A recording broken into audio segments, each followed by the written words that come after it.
Anak itu tidak sengaja jatuh ke dalam kolam dan dengan cepat tenggelam hingga mencapai dasar. Namun para penjaga tidak menyadari keberadaannya. Beruntung, seekor orka berenang mendekat dan mengangkatnya ke atas.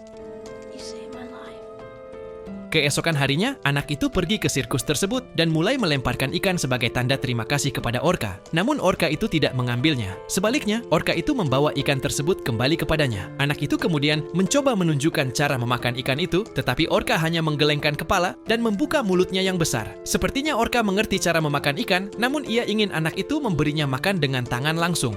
Anak itu pun perlahan mengulurkan lengannya. Orka mulai memakan ikan tersebut, dan setelah menelannya, orka menyemprotkan air dengan gembira. Tanpa anak itu sadari, seorang pengembang biak memperhatikan interaksi mereka dan memutuskan untuk membiarkan anak itu menjadi pelatih orka. Anak itu langsung setuju dan mulai memberi nama orka tersebut Willy. Dengan kehadirannya, orka itu tumbuh lebih lincah dan mereka menjadi teman yang sangat dekat.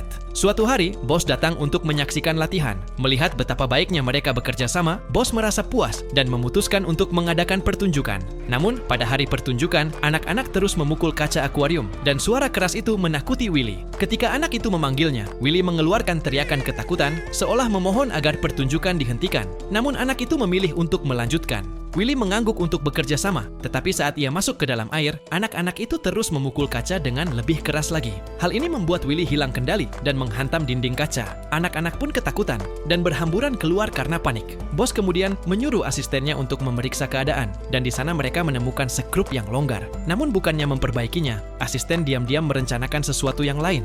Malam harinya, anak itu datang ke sisi Willy. Setelah mengucapkan selamat tinggal, ia berbalik untuk pergi, namun Willy berteriak ke satu arah. Anak itu merasa bingung, lalu mulai memanjat menara dan melihat keluarganya yang sedang menunggu di laut.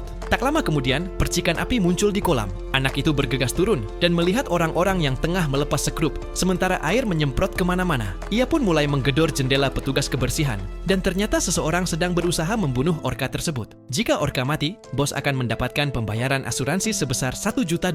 Anak itu menyarankan untuk mengirim orka kembali ke laut. Keesokan harinya, orka itu dipindahkan dengan mobil dan dibawa kembali ke laut. Semua orang bersorak lega, namun tiba-tiba dua perahu menghalangi mereka. Jaring besar dijatuhkan dan orka itu dijebak. Anak itu berlari kencang ke arah lain dan memanjat bebatuan. Lalu ia memberi isyarat kepada orka untuk melakukan satu lompatan terakhir. Akhirnya orka itu melompat tinggi, persis seperti saat mereka berlatih sebelumnya. Anak itu merasa sangat senang karena Willy akhirnya bisa bebas.